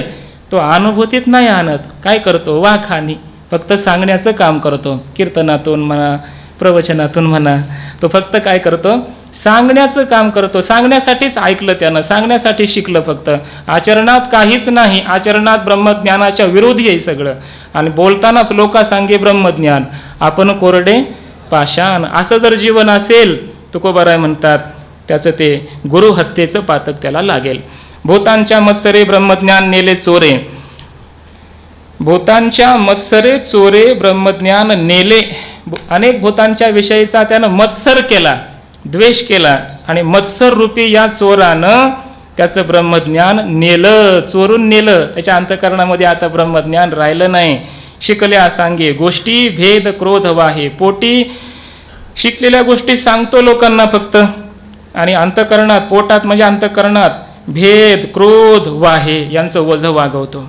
भेद आहे अंतःकरणात तसाच, द्वैत भाव तसाच आहे.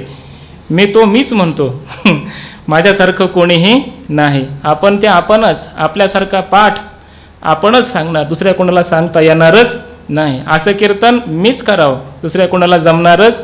हा सगळा भेदभाव तसाच आहे अंतःकरणात, अहंकार तसाच आहे, आणि ब्रह्मज्ञानाच्या गोष्टी मात्र करतो.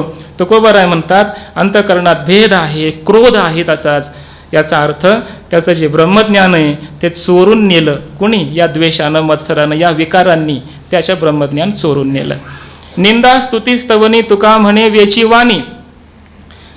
त्या तुका म्हणे निंदा स्तुती स्तवनी वाणी वेची. त्याचं जी वाणी आहे त्या वाणीचा तो वेच करतो, खर्च करतो. कशासाठी? लोकांची कुणाच तरी निंदा करण्यासाठी, किंवा कोणातरी एखाद्याचं वर्णन करण्यासाठी, स्तुती करण्यासाठी.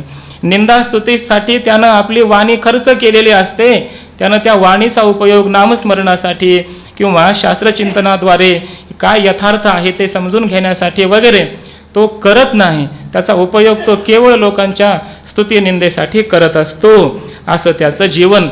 तुकोबाराय सांगतात असे हे जे परमार्थामध्ये लोक आहेत ना, ते स्वतः वरवर अशा प्रकारचा परमार्थाचा अनुभूतीचा आव आणणारे लोक आहेत, दांभिक आहेत.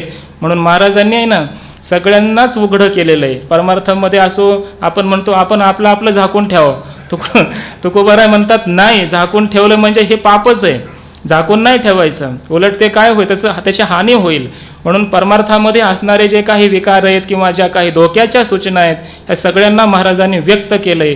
कशालाही महाराजांनी झाकून ठेवलेलं नाही. उलट संसारिक लोकांना महाराज जेवढं बोलले नाहीत तेवढं महाराज परमार्थिकांना गाथ्याच्या द्वारा बोललेले आहेत. म्हणून महाराज म्हणतात असे लोक परमार्थामध्ये असतील तर ते दांभिक आहेत, असा त्याचा अर्थ आहे. पण महाराजांना खेद वाटतो किंवा अशा प्रकारचा हा अमूल्य नरदेह प्राप्त होऊनही जर ते या देहाचा असा दुरुपयोग करत असतील तर काय करावं. अशा प्रकारची अंतःकरणातली महाराजांची जी तळमळ आहे महाराज व्यक्त करतायत. आणि बरोबरच आपला स्वाभिमान किंवा आपली जी धन्यता आहे ती सुद्धा व्यक्त करतायत. इहलोकीचा हा देह देव इच्छिता ती पाहे, धन्य आम्ही जन्म आलो दास विठोबाचे झालो. महाराज म्हणतात इहलोकामध्ये असणारा हा जो देह आहे, हे जे मानवी शरीर आहे, इहलोकीचा हा देह, बघा बरं कीर्तनाचा अभंग आहे. इहलोकीचा हा देह म्हणजे इहलोकी म्हणजे हा लोक. आणि या लोकामध्ये अनेक देह आहेत की नाही. मनुष्याचाच देह असं नाही. इहलोकीचा देह म्हटलं असतं तर इहलोकामध्ये मानवी शरीर आहे, स्त्री शरीर आहे, पशु शरीर आहे, अनेक शरीरच आहेत की नाही. पण हा देह असं म्हणताना महाराज आपल्याकडेच देहाकडे बोट करतायत, आपल्या देहाकडे. इहलोकीचा हा देह, हा देह म्हणताना मानवी देह असा अर्थ करावा लागतो. इहलोकीचा हा देह देव इच्छिता ते पाहे. पहा, विचार कर बाबा. या देहाचा विचार केला तर हा देह देव इच्छा याची करतात. स्वर्गीचे अमर इच्छिता ते देवा, मृत्यूलोकी व्हावा जन्म आम्हा, नारायण नामे होऊ जीवनमुक्त, कीर्तनी अनंत गावो गीते. पण महाराज म्हणतात याचं महत्त्व जरी कोणाला कळलं नसलं तरी आम्हाला मात्र कळलेलं आहे. धन्य आम्ही जन्म आलो, दास विठोबाचे झालो. आम्ही जन्माला आलो, धन्य झालो. का? दास विठोबाचे झालो. आम्ही विठोबाचे दास झालो आणि त्यामुळं आम्ही जन्माला आलो. ते आम्हाला आमचं जे जन्माला येणं आहे ते यशस्वी झालं, पूर्णतेला गेलं, आम्ही धन्य झालो. आयुष्याच्या साधने सच्चिदानंद पदवी घेणे. वास्तविक पाहता हे जे आयुष्य मिळालंय हे हेच एक साधन आहे. मानवी शरीरामध्ये मिळालेलं आयुष्य हे एक प्रकारचं ब्रह्मज्ञानाचं साधन आहे. महाराज म्हणतात आयुष्याच्या या साधनाच्या द्वारा सच्चिदानंद पदवी प्राप्त करून घेतली पाहिजे. हेच आपल्या जीवनातलं खरं कर्तव्य असलं पाहिजे. सच्चिदानंद पदवी घेणे, मी सच्चिदानंद ब्रह्मरूप आहे अशी पदवी आपण प्राप्त करून घेतली पाहिजे. असं ज्ञान प्राप्त करून घेतलं पाहिजे. बाकीचं काहीही घेतलं प्राप्त केलं तरी सुद्धा मानवी देहाचा त्यानं यथार्थ उपयोग केला असं म्हणता येत नाही. काही झाला, काही बनला, काही मिळवलं तरी ब्रह्मज्ञान जर नसेल तर त्याचा जन्म व्यर्थ गेला असाच याचा अर्थ आहे. म्हणजे येऊन या मनुष्यपणा जो न साधे या ज्ञाना, तो लांढा गर्दभ जाना पुच्छ विना दो पायी असं म्हटलंय. तुका म्हणे पावटणी करू स्वर्गाची निशाणी. महाराज म्हणतात आम्ही मात्र असं करू. काय करू? पावटणी करू. कशाची? स्वर्गाची. स्वर्गाची पावटणी करू आणि निशाणी करू. असं करा. स्वर्गाची पावटणी करू म्हणजे स्वर्ग हा एक आमचा पाय असेल. स्वर्ग या लोकावर पाय देऊन आम्ही पुढं जाणार आहेत. म्हणजे स्वर्गातही थांबणार नाही. स्वर्ग हे आमचं गंतव्य नाही, शेवटलं प्राप्तव्य नाही आहे. स्वर्गात आम्ही जाणार नाही. स्वर्ग तर आमच्या एका पावलात आहे, एका पायात खाली तो असणार आहे. आणि त्या स्वर्गावर पाय देऊन आम्ही आमच्या स्वस्वरूपावर आरूढ होणार आहेत. आणि ही निशाणी करू म्हणजे जसं पाऊल टाकल्यानंतर पाठीमागं चिन्ह उमटतं की नाही, तसं आम्ही जगामध्ये दाखवून देऊ आमच्या भक्ती आणि ज्ञानाची यशस्वीता. आम्ही दाखवून देऊ की आम्ही बघा स्वर्गाची निशाणी केली ना, तर ती आमची निशाणी आहे, ती आमच्या यशस्वीतेचं चिन्ह आहे. ते द्योतक आहे की या मार्गानं गेला असता स्वर्गच काय, स्वर्ग हे तर तुच्छ वाटायला लागतो. ब्रह्मलोकादी हे लोक तुच्छ वाटायला लागतात. आणि ब्रह्मादिक पदे दुःखाची शिराणी तेथे दुष्टित जनी जडोदेशी असं होतं. आणि तो ब्रह्म भाव अवस्थेला प्राप्त होतो. अनेकही शाखा उपरता जी या सनकादिक नामे विख्याता, ती या फळी मुळी नारळता भरली या ब्रह्मी, या ब्रह्मरूपात आम्ही जाऊ. आणि हे लोकांना दाखवून देण्यासाठी ही निशाणी करू. स्वर्गची आम्ही पावटणी केली, ही आमची निशाणी असेल. महाराजांना मग विचारलं, ठीक आहे की दास विठोबाचे झालो, याद्वारा आपण ही अवस्था प्राप्त करून घेऊ शकतो.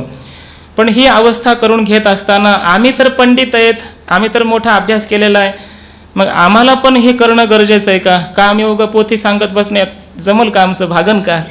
तर आम्ही पंडित आहोत तर आम्हाला हे सगळं करावंच लागेल का? तुकोबाराय म्हणतात हरिकथा, भगवत कथा, भगवत भक्ती ही अशी आहे की ती सर्वांनाच करता येते, किंबहुना सर्वांनीच करावी. पंडित वाचक जरी झाला पुरता, तरी कृष्ण कथा ऐके भावे. क्षीर तुपा साखरे झाले या भेटे, तैशी पडे मिठी गोडपणे. महाराज म्हणतात पंडित झाला, वाचक झाला, जरी पुरता झाला असं करा. किंवा पंडित वाचक जरी पुरता झाला, पुरता पंडित झाला, पुरता वाचक झाला असं चिंतन करा. किंवा जरी पंडित झाला, वाचक झाला आणि पुरता झाला असंही करा. पंडित असेल शास्त्राचं ज्ञान आहे, वाचक आहे तो व्यक्त वाचणारा म्हणजे पौराणिक आहे, आणि पुरता म्हणजे ब्रह्मज्ञान प्राप्त झालेला, असा जरी तो असला तरी कृष्ण कथा ऐके भावे. भावयुक्त अंतकरणाने भगवंताची कृष्णाची तू कथा ऐक बाबा. काय होईल? तो म्हणतो ना मला काय गरज आहे ना, पण माऊली जसं म्हटले, गाते श्रोते आणि पाहते चतुर विनोदी दुश्चित्ते, या सोहम भावे पूर्ण ज्ञाते, या सकळाते विनवनी करा विठ्ठल स्मरण. काय होईल यानं मग आम्हाला? तर महाराज म्हणतात जर दूध आहे आणि दुधामध्ये तूप टाकलं आणि त्यात पुन्हा साखर टाकली तर काय हरकत आहे का तुला? तो म्हणतो हरकत नाही, चांगलीच गोष्ट आहे ना. तसं क्षीर तुपा साखरे झाली या भेटी, तैशी पडे मिठी गोडपणे. तुला आधीच तो पंडित आहे, वाचक आहे, तुला ब्रह्मज्ञान झालेलं आहे, हे एक गोडच आहे, चांगलंच आहे. आणि पुन्हा जर तू हरी कृष्ण कथारूपी ज्ञानोत्तर भक्ती करशील तर पुन्हा दुधामध्ये साखरच आहे की नाही? दुधामध्ये तूप आणि तुपात पुन्हा साखर, असं महाराजांनी चिंतन केलंय. आपण म्हणतो दुधामध्ये साखर इतकंच म्हणतो. महाराज म्हणले दूध, दुधामध्ये तूप आणि पुन्हा त्याच्यामध्ये साखर, असा याचा अर्थ होईल. म्हणजे गोडच गोड आहे, चांगलीच गोष्ट आहे. जाणून या लाभ घेई हा पदरी, असं जाणून हा भगवत भक्तीचा लाभ आपल्या पदरात पाडून घे. गोड गोडावरी सेवे बापा, गोडावर गोड आहे हे, म्हणजे ज्ञान प्राप्त करणं हे गोड आहे आणि त्याच्यावर पुन्हा भगवत भक्ती करणं, याही वरी भजन शिळू माझ्या ठाई, हे गोडावरचं गोड आहे. शेवी बापा, बाबा रे तू हे सेवन कर. जाणीवेचे मूळ उपडोनी खोड, जरी तुझं चाड आहे तुझी, जर तुला तुझी चाड असेल, तुला स्वस्वरूपाचा आनंद घ्यायचा असेल, तर मग एक काम कर, हे ब्रह्मज्ञानाची जी जाणीव आहे ना, ते तू नष्ट करून टाक. त्या जाणीवेचं मूळ जे आहे ते खोड, अविद्येचं खोड आहे, ते तू मोडून टाक. त्या अविद्येमुळे तुला जाणीव झाली, कारण ब्रह्मविद्या ही सुद्धा अविद्याचं एक प्रकारची, बरोबर ना. जिथे अविद्या आहे, जिथे अविद्या म्हणजे अज्ञान, आणि मेलेली अविद्या म्हणजे ब्रह्मविद्या, मी ब्रह्म आहे असं ज्ञान. ही मेलेली तरी अविद्याच आहे, हे अविद्येचं खोडच आहे, यालाही तू संपून टाक. आणि जर तुला स्वस्वरूपाचा आनंद घ्यायचा असेल तर भक्ती करत राहा. नाना परिमळ द्रव्य उपचार, म्हणजे हा उपदेश किंवा त्याला विधी नाही, पण आग्रह नाही, पण विनंती आहे. नाना परिमळ द्रव्य उपचार अंगी उरी सार चंदनाची, जेविल या विन शून्य ते शृंगारी, तैशी गोडी हरिकथे विन. अनेक प्रकारचे परिमळ सुगंध आहेत, अनेक प्रकारची सुगंधी द्रव्य आहेत, त्याला उपचार चालू आहे. अंगावर, त्याच्या उरावर, छातीवर चंदनाची उटी, सार उटी लावलेली आहे, म्हणजे सारभूत चंदनाची जी मधला गाभ आहे त्याची त्याला उटी लावलेली आहे. फक्त उपाशी आहे, फक्त काय आहे, जेविल या विन, जेवण त्यानं केलं नाही. सगळे सौंदर्याचे शृंगार चाललेले आहेत, शून्य ते शृंगारी, त्या शृंगारामध्ये शून्य आहे, म्हणजे काहीच आनंद नसतो. तैशी गोडी हरिकथे विन, त्याप्रमाणे हरिकथेशिवाय ती गोडी आहे. बाकीची जी काही गोडी असेल हरिकथा सोडून, ती गोडी तशी आहे, म्हणून हरिकथा करावी. ज्या कारणे वेदश्रुती ही पुराणे, तेचे विठ्ठल नाणे तिष्ठे कथे. ज्याच्यामुळं वेद श्रुती पुराण हे सगळे प्रवृत्त होतात, ज्याचं वर्णन करण्यासाठी, तेच विठ्ठलरूपी धन कथे तिष्ठे, कथेमध्ये उभं असतं, तेथे असे देव उभा.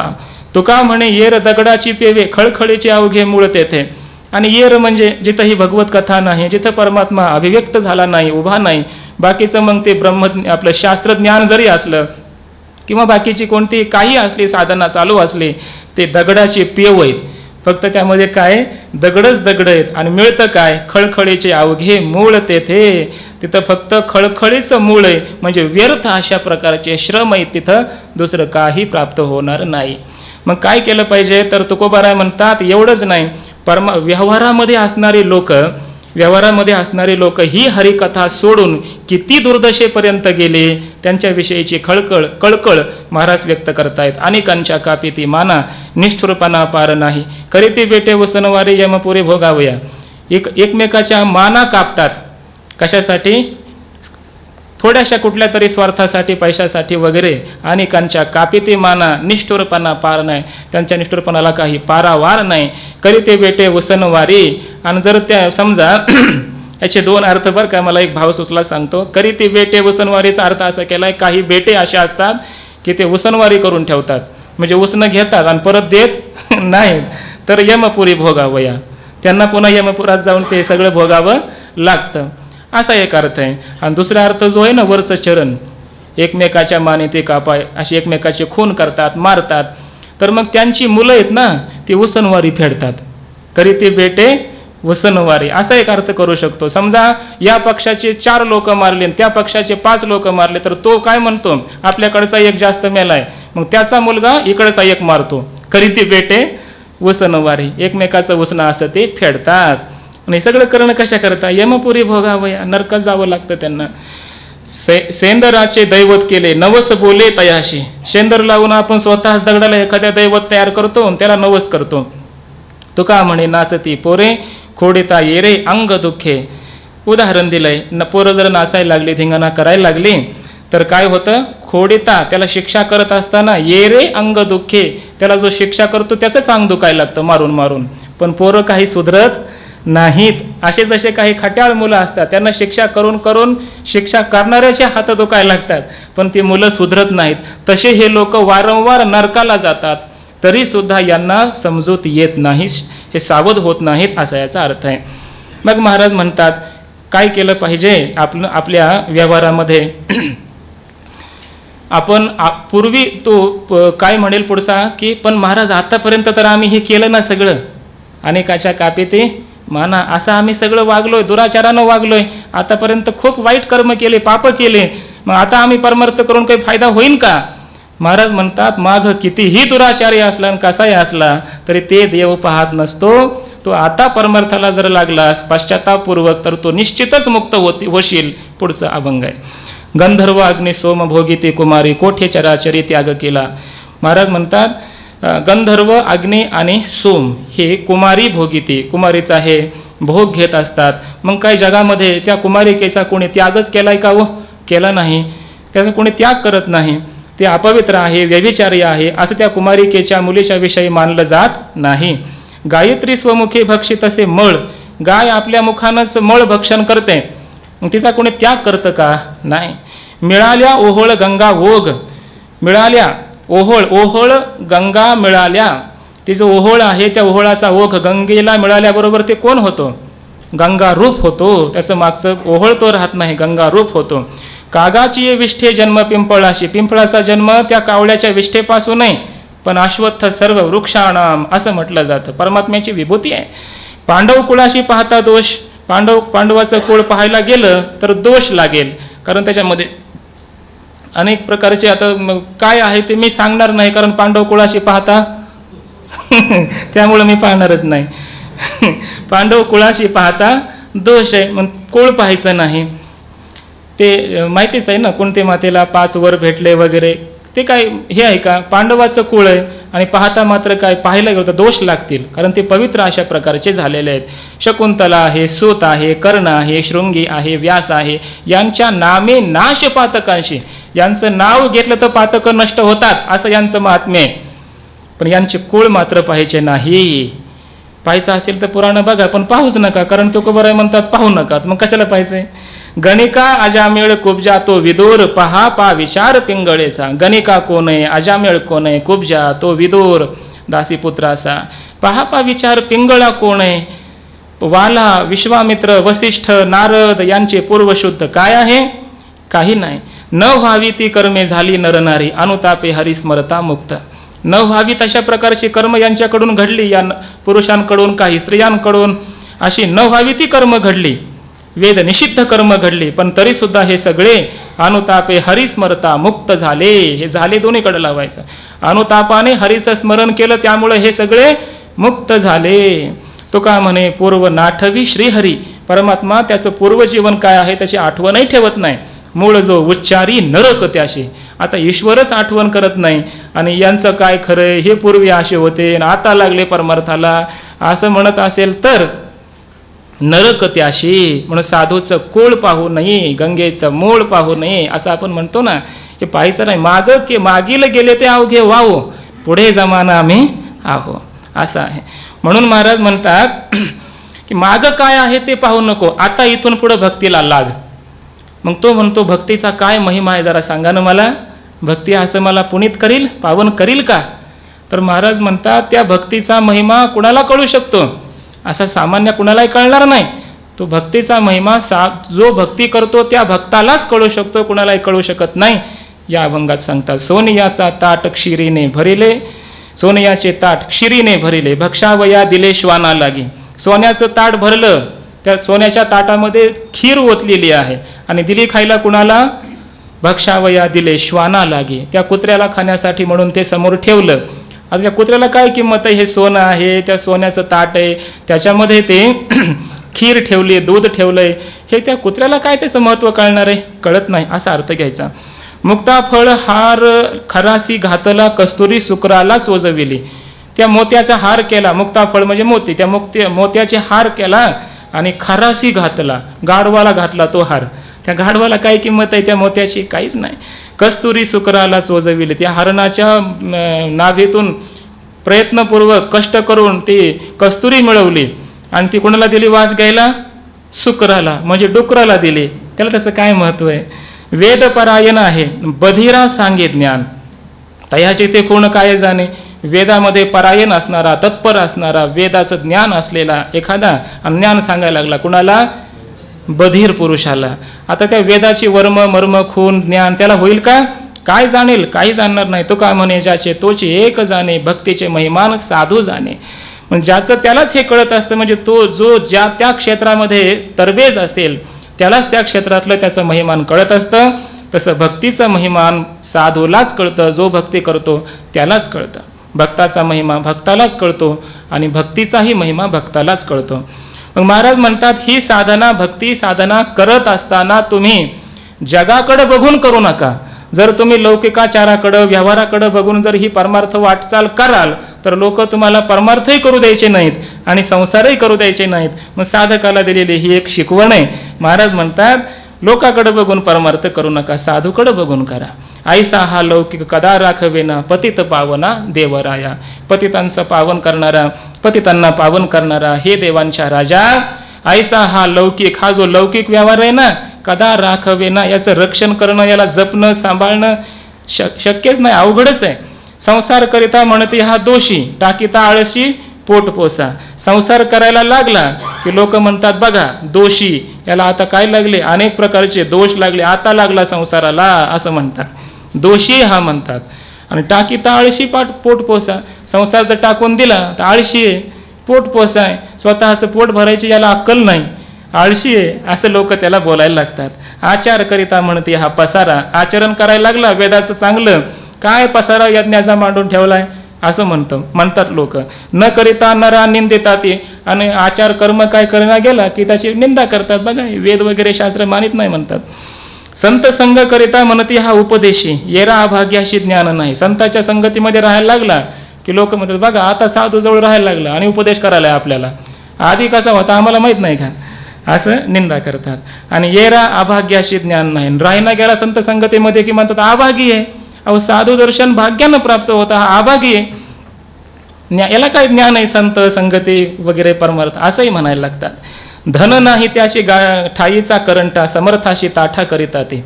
धन नाही त्याला करंट्या कपाळाचा म्हणतात, आणि समर्थ असला श्रीमंत असला बघा याला अभिमान झालाय, कसा ताठानं चाललाय म्हणतात.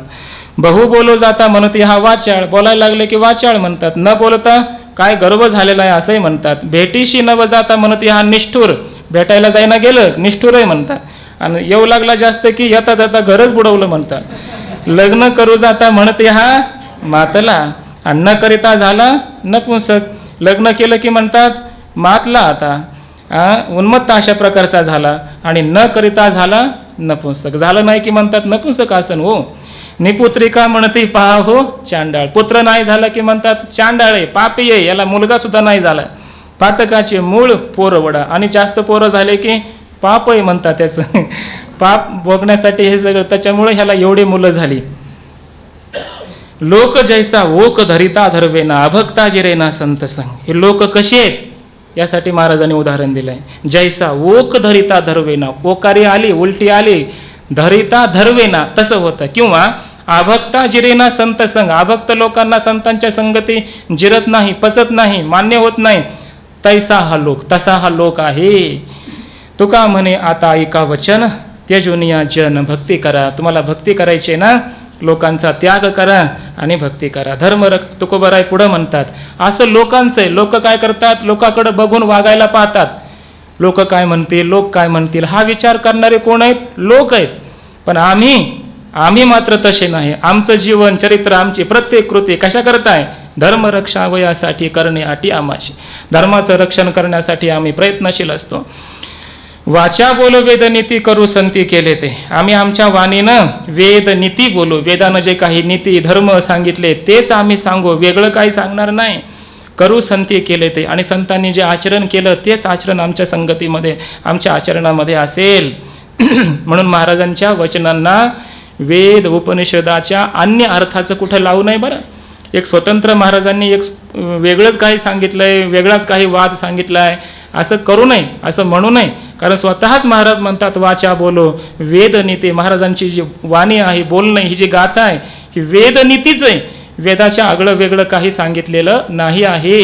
महाराज स्वतःनेच ते मान्य केलं. करू संती केले ते. आचरण संतांचं असावं आणि ज्ञान वेदाचं असावं हे यातून सूचित केलं आहे. न बांधता स्थिती अंगी कर्मत्यागी लंडतो.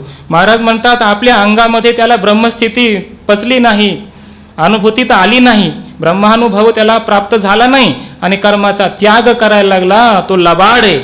स्वतःला तो फसवतोय, स्ववंचक आहे तो, आत्मवंचक आहे. कारण ब्रह्मस्थिती झाली की आपोआपच क्रिया सुटत असते, सोडायची गरज नसते. तो का म्हणे अधम त्यासी भक्ती दोषी हरीची. जो अधम आहे ना त्याला एकच काम आहे, हरीची भक्ती दोषी, हरीच्या भक्तीला दोष देणं, एवढंच त्याचं फक्त काम असतं. महाराज म्हणतात तो अधम अशा प्रकारचा असतो. महाराज म्हणतात पण असं असलं तरी आमचं मात्र कसं आहे. महाराज म्हणतात आम्ही ज्याची भक्ती करतो ना तो परमात्मा कोण आहे, कसा आहे आणि त्याची भक्ती केल्यामुळं आम्हाला मिळालं काय, हा महाराजांनी आता आपला अनुभव या ठिकाणी भक्तीचा अनुभव सांगितला आहे. 14 भुवने जयाची ये पोटे तोची आम्ही कंठी साठविला. ज्याच्या पोटामध्ये ही सगळी भुवन आहे, 14 भुवन आहेत, भूर्भुव स्वर महर्त पूजन सत्यलोक किंवा आतल वितल तलातल महातल रसातल पाताळ, खालचे 7 लोक वरचे 7 लोक, ही सगळी जी आहेत 14 भुवनं एका ब्रह्मांडामध्ये असतात. आणि अशी अनंत ब्रह्मांड ज्याच्या उदरात पोटात आहेत, ज्याच्यावर एका देशावर आहेत, असं जे ब्रह्मतत्व आहे, असा जो परमात्मा आहे, असा जो पांडुरंग आहे, तो परमात्मा आम्ही आमच्या कंठामध्ये साठवला, त्याचं आम्ही नामस्मरण करतोय. काय एक उणे आमुची घरी ओळंगती द्वारी रिद्धी सिद्धी. आमच्या घरामध्ये काय कमी आहे आज, ओळंगती द्वारी रिद्धी सिद्धी. आमच्या दारामध्ये घराच्या रिद्धी सिद्धी सेवा करतायत, ओळंगती सेवा करतात, म्हणून आम्हाला काही खऱ्या अर्थानं कमी नाही. जरी संत व्यावहारिक दृष्टीनं आपल्याला त्यांच्या ठिकाणी जरी व्यावहारिक अनुकूलता दिसत नसली तरी सुद्धा महाराजांनी इथं सांगितलंय आम्हाला काय कमी आहे, आम्हा घरी एक गाय दुभत आहे, असं आहे. ते महाराजांनी किंवा संतांनी हे सूचित केलंय की दारिद्र्यातही परमार्थ करता येतो, किंबहुना दारिद्र्य प्राप्त होणं हे सदैवाचं लक्षण आहे, भाग्याचं लक्षण आहे, उलट ती परमार्थाला अनुकूलता आहे हे सांगण्यासाठी त्यांनी दारिद्र्य आपल्या जीवनात दाखवून दिलं. पण खऱ्या अर्थाने त्यांना अलौकिक ऐश्वर्य प्राप्त आहे महाराज. म्हणून म्हणतात ओळंगते द्वारी रिद्धी सिद्धी. आसुर जयाने घातले तोडरी आम्हाशी तो जोडी कर दोन्ही. ज्या परमात्म्याने सगळ्या आसुरांना तोडरी घातलं, बंदीखान्यात घातलं, आम्हासे तो जोडी कर दोन्ही. तो परमात्मा आमच्या समोर येऊन दोन्ही हात जोडतो आणि आम्हाला नमस्कार करतो. रूपरेखा नाही जयाशी आकार, आम्ही तो साकार भक्ती केला. ज्या परमात्म्याला रूप नाही, रेखा नाही, आकार नाही, असा रंग नाही, रूप नाही, नाही वर्ण छाया. रेखा म्हणजे रेषा, मर्यादा, सीमा, ज्याला मर्यादा नाही असा अमर्याद असलेला, नामरूप रहित असलेला, निराकार असणारा परमात्मा आम्ही आमच्या भक्तीनं साकार केला. नेदू निराकार हो त्याशी. अनंत ब्रह्मांडे जयाची अंगी समान तो मुंगी आम्हासाठी. महाराजांच्या भक्तीचं हे ऐश्वर्य आहे. महाराज म्हणतात सगळी ब्रह्मांड, अनंत ब्रह्मांड ज्याच्या अंगामध्ये उदरामध्ये आहेत, तो परमात्मा मुंगी एवढा होतो आमच्यासाठी. म्हणजे इतका लहान होतो, इतका नम्र होतो. घाली दंडवत पोजून या संतांचे सुख झाले या देवा, आणि म्हणून सेवा करी त्याची. संतांची सेवा करतो, एवढा लहान होतो, एवढा नम्र होतो की संतांच्या रजक कणाची तो अपेक्षा करतो. नामयाचे पाठी चाले केशिराज, लागावया रज चरणीचे. आम्हासाठी मुंगी एवढा होतो, म्हणजे आपलं एवढं वाढपण, आपला एवढा महिमा परमात्मा विसरून जातो. हे महाराजांच्या भक्तीचं ऐश्वर्य आहे. तुका म्हणे आम्ही देवाहुनी बळी झालो, हे निराळी ठेवूनी आशा. आम्ही देवापेक्षा बळी झालो का, हे आशा निराळी ठेवूनी. ह्या आशेला आम्ही वेगळं ठेवलं. कोणतीही आणि कसल्याही प्रकारची आशा आम्ही आमच्या अंतकरणात ठेवली नाही. आम्ही उदास झालो.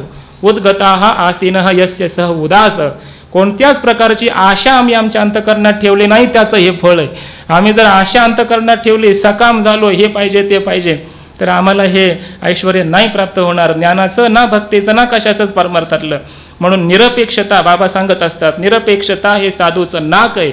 म्हणून निरपेक्ष अशा वृत्तीनं तो जीवन जगतो आणि त्यामुळं त्याला हे असं ऐश्वर्य प्राप्त होतं. त्या देवाला सुद्धा हे ऋणी करून ठेवतात. काही मागतच नाहीत, आशा निराळी ठेवून राहिले, काही मागितलंच नाही, त्यामुळं तो ऋणी होतो आणि ऋण फेडण्यासाठी या संतांच्या मागं फिरतो. हे भक्तीचं ऐश्वर्य असं आहे.